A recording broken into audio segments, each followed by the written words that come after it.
नमस्कार, मी Swapnil Jadhav, the Maharashtra updates या news चॅनलमध्ये आपलं सर्वांचं स्वागत आहे. सकाळपासून या ठिकाणी ग्रामस्थ असेल, आवादा कंपनी असेल, जे पोल उभे करायचे होते त्याच्यावरती मार्ग निघत नव्हता. मात्र आता ग्रामस्थ आणि या आवादा कंपनीच्या अधिकाऱ्यांच्या वतीने आता मार्ग काढण्यात आलेला आहे. या ठिकाणी देवदत्त निकम साहेब हे देखील या ठिकाणी आलेले आहेत आणि जे अधिकारी आहेत त्यांच्याशी चर्चा केली. आता यातून काय मार्ग निघाला, काय मार्ग काढलाय? तर या ग्रामस्थांच्या चर्चेतून असा मार्ग निघालाय. ग्रामस्थांची मागणी आहे की मुरुम आणि खडीचा रोड करून द्या, जो त्यांना शेताला उपयोगाला ट्रॅक्टर वगैरे ट्रॉलीज आणि याचा करता सुविधा होईल. आणि ज्यावेळी त्यांची मोजणी होईल, गटांची मोजणी होईल, त्यावेळेस पोल शिफ्टिंगसाठी पत्र द्यावं. त्याप्रमाणे आपण पत्र देतोय आणि रोडही बनवून देतोय.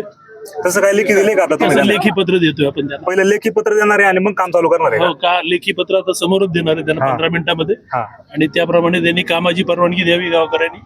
त्याप्रमाणे आपण काम करतोय. ठीक आहे निकम साहेब, आता हे सर्व तुम्ही आता याला साक्षीदार आहे, सर्व तुमच्या समोरच झाले, काय सांगणार? आता चांडोली खुर्दमध्ये आवादा एनर्जी कंपनीचा जो सोलर प्रोजेक्ट या ठिकाणी उभा राहतोय, हा सुरुवातीपासून वादाच्या भोवऱ्यात त्या ठिकाणी सापडला. कारण गायरान जमीन सरकारची जरी असेल तर ती गावाच्या ग्रामपंचायतीच्या ताब्यात सरकारने दिलेल्या होत्या. त्याची देखभाल वगैरे पाहावी, सुरक्षित ठेवावी. आणि त्या ठिकाणी सार्वजनिक हिताकरता लोकांनी देखील बैलगाड्याचा घाट असेल किंवा अन्य बाबींसाठी त्या गायरानाचा वापर होत होता. मुख्यमंत्री सौर ऊर्जेचं काम सुरू झाल्यानंतर अनेक गावांमध्ये हे सोलरचे प्रोजेक्ट उभे राहत असताना काही प्रमाणामध्ये लोकांनी जिथं जे काही मंदिरं असतील, सार्वजनिक वापराकरता मैदान असेल किंवा बैलगाडीचे घाट असतील, याला त्या जागा वापरल्यात. आणि त्यामुळे भविष्यामध्ये किंवा येणे जाण्याचे काही रस्ते त्याला त्या जागेचा अडथळा निर्माण होत होता. म्हणून इथले ग्रामस्थ देखील उपोषणाला अमोल दाभाडे, मनू शेट्टी इंदुरे आणि बाकी सगळे ग्रामस्थ बसलेले होते. त्या काळामध्ये काही मध्यस्थी झाल्यानंतर शासन दरबारी याचा पाठपुरावा झाला आणि ते काम नंतर चालू झालं. परंतु ज्यावेळी लाईनचं काम सुरू करण्यात आलं त्यावेळी आपणा सर्वांना माहिती की आता सोलरची लाईन वेगळी, त्याचबरोबर वीज वितरण कंपनीने 2 भागामध्ये विजेचं आता वितरण करण्याचं ठरवलेलं आहे. एक शेतीकरता वेगळी 3 फेज लाईन आणि गावठाण फिडर हा वेगळा राहणार आहे. आणि त्यामुळं मुळात मोठ्या प्रमाणामध्ये इथं पोल उभे आहेत, तारा ओढलेल्या आहेत आणि त्यात ही सोलरची 11x33 kVची लाईन जात आहे. आणि त्याचबरोबर हे गावठाण फिडर आणि एजी फिडर सेपरेशनच्या ते देखील एक्स्ट्रा काम होणार आहेत. याचा परिणाम आपणा सर्वांना माहिती, दुष्परिणाम की गेले अनेक वर्ष आपण पाहतोय की लाईन एकमेकाला त्या ठिकाणी क्रॉस झाल्यानंतर ॲक्सिडेंट MACBच्या कर्मचाऱ्यांच्या बाबत झाले. आणि त्याचबरोबर लोकांमध्ये काही ठिकाणी पलीकडच्या चांडोलीला देखील अपघात झाला, थोरांदळ्याला देखील झाला. आणि आता या परिस्थितीमध्ये ज्यावेळी स्पार्किंग झाल्यानंतर ऊसाचं क्षेत्र मोठ्या प्रमाणात प्रत्येक गावात जळते, परंतु एकाही शेतकऱ्याला आजपर्यंत वीज वितरण कंपनीकडून भरपाई मिळणार नाही. म्हणून लोकांचं म्हणणं आहे की आम्हाला त्याच्या काळात घरं बांधायची आहेत, इथं तारांचं जाळं इथं मोठ्या प्रमाणामध्ये आहे आणि अशा ह्याच्यात अपघात होऊ शकतो. एकतर जसं मधल्या काळामध्ये की सिंगल फेजिंगचं केबल चं काम अनेक गावांमध्ये झालं, तशा प्रकारे या पुढच्या काळामध्ये देखील शहरामध्ये जसं केबल टाकून काम केलं जातं तसं मुख्य वाहिन्या ह्या ज्या आहेत किंवा इतर वाहिन्या असतील तर त्या या केबलच्या माध्यमातून जिथं जिथं वर्दळीचा भाग आहे तिथं केबल टाकली गेली पाहिजे. आता ग्रामस्थांनी काम रोखलं होतं, तर प्रांत मॅडमकडे हरकत घेतली होती, त्याच्यावर सुनावणी होऊन त्यांनी 23 तारखेला आदेश पारित केला की जो टेलिग्राफ ॲक्ट आहे त्यानुसार हे काम करण्यात येईल. त्यांचं म्हणणं जरी बरोबर असलं तरी जो आदेश 23 तारखेला पारित करण्यात आला त्याची प्रत आज तारीख आहे 12 ऑगस्ट आणि 15 म्हणजे जवळपास 20 दिवसापूर्वी ऑर्डर पास झाल्यानंतर जे तक्रारदार इथले शेतकरी होते त्यांना ती प्रत मिळाली नाही. त्यामुळं वीज वितरण कंपनी असेल किंवा आवादा कंपनी असेल यांच्यामध्ये एक वादविवाद निर्माण झाला.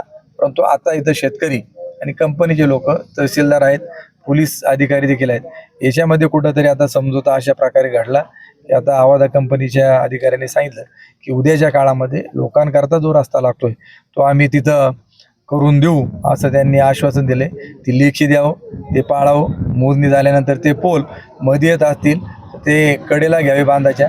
आणि आपण आता जे काम होणार आहे हा मंचर बेल्ला रस्ता आहे, मला त्यांना आता सांगायचं आहे आणि वितरण कंपनीच्या अधिकाऱ्यांना सांगायचे सार्वजनिक बांधकामच्या लोकांना सांगायचे की हा रस्ता आता होताना हा माझ्या माहितीनुसार एकूण टोटल 10 मीटरचा हा रस्ता इथं होणार आहे आणि त्याच्या कडेला जाता 10 मीटरच्या आतमध्ये हे पोलचं काम चालू आहे आणि ते काम टेंडर प्रोसिजरमध्ये रस्त्यात आहेत.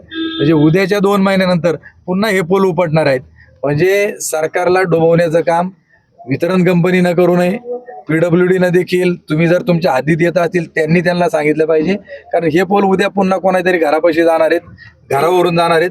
त्याच्याबाबतचा मार्ग देखील लवकरात लवकर निघणं गरजेचं आहे. म्हणून आम्ही तुम्हाला ब्रेकिंग न्यूज आता सांगतो की हा रस्ता पास झालेला आहे. याचा DPR आता होतोय आणि हे काम टेंडर नजीकच्या 2 ते 3 महिन्यामध्ये होईल.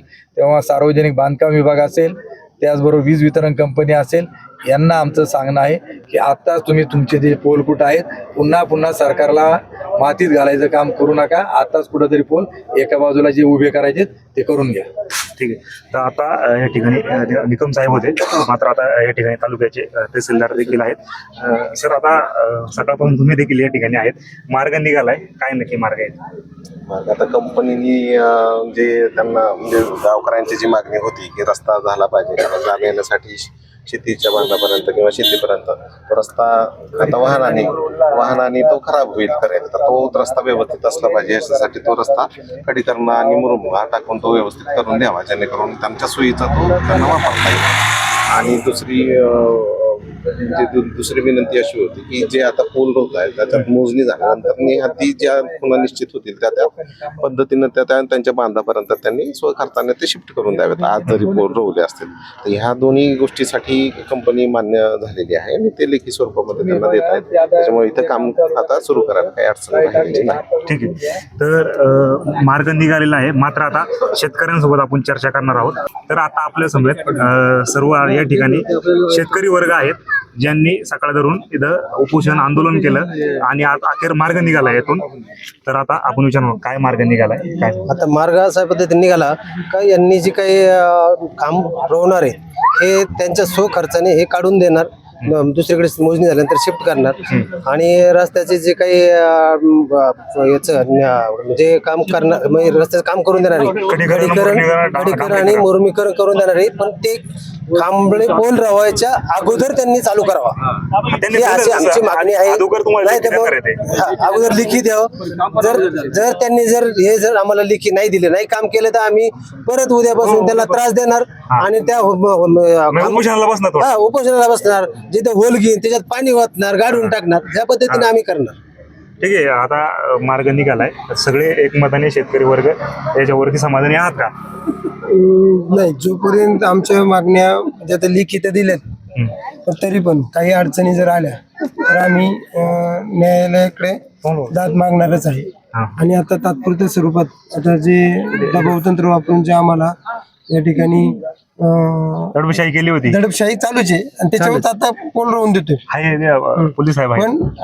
पण पुढे जाऊन जर काही शेतकऱ्यांना जर ह्या गोष्टीचा त्रास झाला तर आम्ही पुन्हा आडोप करणार थोडक्यात न्यायालयात पूर्ण कायदेशीर मार्गानेच आम्ही काय असेल ते दाद मागणार. काय म्हणणं आहे तुमचं, काय सांग? काय झालंय, आतापर्यंत शेतकऱ्यांना भरपूर त्रास झाला. पहिली गोष्ट सोलर सिस्टीमच्या बाबतीत त्यांनी सांगितलं मुख्यमंत्री सौर ऊर्जा आहे, त्याला कोणी अडू शकत नाही. तिथं आमची गावातील 2 एकर जागा, 2 हेक्टर त्याची 12 हेक्टर जागा घेतली. त्यांनी ती पण गिळंकृत केली. भविष्यात आता कोणती गोष्ट शेतकऱ्यांना विश्वासात घेऊन करते नाही, आता ही विश्वासात घेतली नाही. दुसरी गोष्ट, शेतकऱ्यांना मॅडमनी तिथं फक्त मीटिंगसाठी बोलावलं आणि तिथं सह्या केल्या, म्हणलं तुमचा निकाल झाला. आदेशची प्रत आज आम्हाला सकाळी मिळाली. त्या प्रतीमध्ये ज्या शेतकऱ्याचं नाव आहे, आता मार्ग निघालाय, काय वाटतंय, समाधानी आहात का? बोलले पैसा चाले. आता ज्याप्रमाणे ते बोललेत ना त्याप्रमाणे त्यांनी लिहून द्यायचं, हे कायदेशीर बंधनकारक आहे. दुसरी गोष्ट, आता हे तहसील साहेब आहे यांची कालांतराने बदली होती, भविष्यात अडचणी शेतकऱ्यांना होतात. परंतु आता देवदत्त निकम साहेब इथे आले होते, समोर झाले त्यांच्या हा विषयी. निकम साहेब जरी होते, निकम साहेब प्रत्येक गोष्टीला आम्हाला वेळ देतात हा. आणि ते त्यावेळी हजर राहतात. परंतु शासकीय अधिकारी टोलटोलीची उत्तरं देतात. आणि ठीक आहे, तुम्ही आता ह्या शेतकऱ्यांचं म्हणणं ऐकलंय या ठिकाणी, बरोबर? तर त्यांनी सांगितलंय आधी रोड करून द्या किंवा मग लेखी आश्वासन द्या. काय आहे नक्की, तुम्ही काय सांगा? पॅरलल काम चालू राहील. हा, दोन्ही कामं आपली पोल शिफ्टिंगचं झालं की पोल शिफ्टिंग आपण जेव्हा मोजणी होईल तेव्हा करून देऊ. आणि आता पोल आणि तारेचं काम आपलं मुख्यमंत्री सौर कृषी योजना असल्यामुळे थांबवता येत नाही, ते काम चालू राहील. कारण तुम्हाला रोडचं पण काम चालू राहील. दोन्ही कामं एकत्र चालू. दोन्ही कामं चालू ठेवणार आहेत, काय म्हणतात? दोन्ही कामं, पोलचं काम पण आणि रोडचं काम. सांगतो पहिलं यांनी रोडचं काम पुरं करून द्यावं. रोडचं काम करा म्हणजे त्यांना अडचण नाही होणार. दोन्ही कामं करणार आहे असं त्यांचं म्हणणं आहे. नाही, नाही, ठीक आहे ना. आता आम्हाला त्यांचं- सुद्धा जायला रोड लागणारच आहे, त्यामुळे आम्ही म्हणून रोडचं काम चाललं का? दोन्ही रोड कामं एकत्र चालणार आहेत. आणि माझं आलं ते एक- लक्षामध्ये. माझं ते एक म्हणणं दोन्ही कामं होतं, आता तर तुम्ही आता त्याच्यामध्ये पण बोला. किंवा परंतु माझं एक म्हणणं होतं का 2 दिवस लेट होईल, पण आत्ताच मोजणी करा, आत्ताच रस्त्याचं फायनल करा आणि पोल उभे करा. कदाचित कुणाचं नुकसान ठीक आहे, होणार आता नाही. मार्ग निघालाय. बोला, यांचा प्रश्न आहे. तुम्ही जे लेखी देणार आहे हे किती काळासाठी मर्यादित राहणार आहे? जोपर्यंत कंपनीकडे 30 वर्ष हे मेंटेनन्सचं कॉन्ट्रॅक्ट आहे.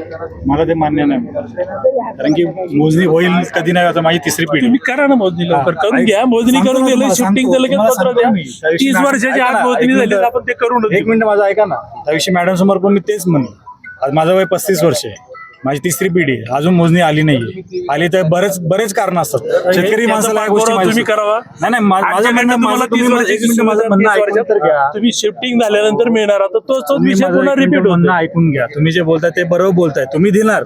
आज तुम्ही कंपनीमध्ये आहे नाही आहे, कंपनी आहे नाही आहे हे आम्हाला माहित जगाचं नाही. अस्तित्व आपण एक- सांगू शकतो का? कोण एक कधी मिनिट केव्हा माझं ऐकून कसं घ्या ना. आहे. तुम्हाला परिस्थिती सांगतो ना. तुम्हाला लेटर मिळणार. लेटर आज इथंच तुम्ही असणार खांब आहे. लावून गेले. आम्ही लेटरची नसणार व्हॅल्यू आहे. बघितली ना आता. तहसील साहेबांच्या सहीचीच व्हॅल्यू किती बघितली आम्ही आता. तसं नसतं. तसं चुकीची नसतं. गोष्टी आहे. तुम्ही जर त्याची नाही वरिष्ठ जे आहे. बोललो ते मला माझी एक विनंती आहे, आणि मी पहिला रस्ता यांनी क्लिअर करून द्या आणि मगच खांबळे राहायचं. मला जे आहे जे तुम्ही देणार आहे हे मला दोन्ही- काही दोन्ही- तुमचं काय म्हणणं आहे? मलाही सांगा. आम्ही आता दोन्ही कामं एकत्र चालू दोन्ही करतोय. कामं एकत्र ऐका करणार ना. आहे. तर या ठिकाणी त्याच्याकरता थांबता येणार नाही. काम जर व्हायचे ठरले तर रस्ता बरोबर नाही. ज्यावेळेस रस्ताच क्लिअर होईल त्याच वेळेस त्यांना म्हणजे नेता येतील. आणि जी आतमध्ये जे तुम्ही नेणार आहे आमची काही नुकसान होईल त्याचा जरा विचार करा. आणि बांधांनीच रस्त्यामध्ये माझं शेतात समजा 10-5 फूट इकडे तिकडे सोयीनुसार जर बांध केला, शेतकरी जसे तर सांगते ते- त्यानुसार तुम्ही खांब रोवले पाहिजे. त्यांनी सांगावं दे इकडे तिकडे थोडं. मग आता तुम्ही कधी येणार आहे आता चालू करणार आहे आपण. तुमच्या समोर चालू करणार आहे. कधी एक आता चालू करणार आहे. मग एका दिवसात सगळे थोडे होणार आहे. जे होईल ते आपण आहेत ना 2-3 दिवस. आपण काम होईपर्यंत आपण बरोबर साहेब सकाळी तुम्ही येणार म्हणून 8 वाजल्यापासून जेवण नाही आम्हाला. आम्ही इथंच उभे हे तुम्हाला कोणी सांगितलं होतं 8 वाजता येणार? तुमच्या ट्रॅक्टरचं तोंड तिकडे फिरलं का आम्ही तिकडं इकडे फिरलं का इकडं. काय हरकत नाही. तुमचं ते आपण नोटीस करू नसल्यामुळं दोन्ही सुद्धा नोटीस स्वतः येणं आवश्यक होतं तुम्हाला. नोटीस आता आम्ही इथून करून देऊ. नोटीस नसल्यामुळे आम्हाला प्रॉब्लेम झाला ना. आम्हाला समजलं की बाबा 5 तारखेला तुम्हाला नोटीस पोहोचले. नाही पोहोचले असतं तर मग तुम्हाला कायला बोललो असतो. ठीक आहे, त्यांनी सांगितले मार्ग आता आता निघालेला आहे. त्यांच्या शब्दाप्रमाणे त्यांनी वागावं. बस बाकी काय अडचण नाही. तर या ठिकाणी नागरिक जे आहेत त्यांनी आता अवधा कंपनी आणि शेतकरी वर्गाशी चर्चा झाली आहे. त्यातून आता लेखी आश्वासन दिलंय. या ठिकाणी जो रोड आहे तो खडीकरण मुरमीकरण या ठिकाणी केला पाहिजे त्यांनी. आणि तदनंतर या ठिकाणी ते पोल रोवले जाणार आहेत असं या अधिकाऱ्यांनी सांगितलंय. आणि आता थोड्याच वेळात ते लेखी पण शेतकऱ्यांना देणार आहेत. मनसर पोलीस स्टेशनचे API वाघमारे साहेब आहेत. साहेब मगाशी थोडंसं शेतकरी आणि तुमच्यामध्ये जरा कुटुंबमय झाली, तुम्ही थोडंसं हे केलं, तर काय सांगा आता यामध्ये आता जे शेतकरी आहे आणि अवधा कंपनी आहे यांच्यामध्ये बोलणं होऊन शेतकरी इथून जी लाईन आहे ती जाऊन देण्यासाठी तयार झाले. त्यांच्या काही अटी आहेत त्या अवधा कंपनीने मान्य केलेल्या आहेत आणि आता काम त्यांना लेखी आश्वासन दिल्यावर ते काम सुरळीत चालू करत आहेत. बाकी सर्व शांतता आहे. आता शांतता आहे. मगाशी मात्र थोडंसं झालं होतं शेतकरी आणि याच्यामध्ये मग प्रशासनाचा भाग काय नक्की विषय होता? त्याबाबत प्रांत मॅडम यांचे आदेश आदेश असल्यामुळे आणि इथं तहसीलदार साहेबांनी ते असल्यामुळे वरून आदेश होतं की सदरील काम हे सुरू करावं. त्यासाठी आपण शेतकऱ्यांना वेळ पण दिला होता. तहसीलदार यांच्या मार्फत त्यांचं बोलणं पण झालेलं होतं, परंतु त्यावेळेस शेतकरी तयार नव्हते. त्यामुळे आपण थोडं त्यांना समजून सांगण्याचा प्रयत्न केला. परंतु त्यावेळेस ती भूमिका घ्यावी लागली थोडक्यात. त्यावेळेस ते समजून घेत नसल्यामुळे आपल्याला ती भूमिका घ्यावी लागली. परंतु नंतर तहसीलदार यांच्याशी चर्चा करून सर्व शांततेत आपण व्यवस्थित शांततेत चालले, आता मार्ग निघालेला आहे थोडक्यात. हो. ठीक आहे. हे मनसर पोलीस स्टेशनचे वाघमारे ते PI होते, ते आता सांगतात सर्व या ठिकाणी आता शांततेत मार्गी लागलेला आहे. मी स्वप्नील जाधव, द महाराष्ट्र अपडेट्स, आंबेगाव, चांडोली, खुर्द.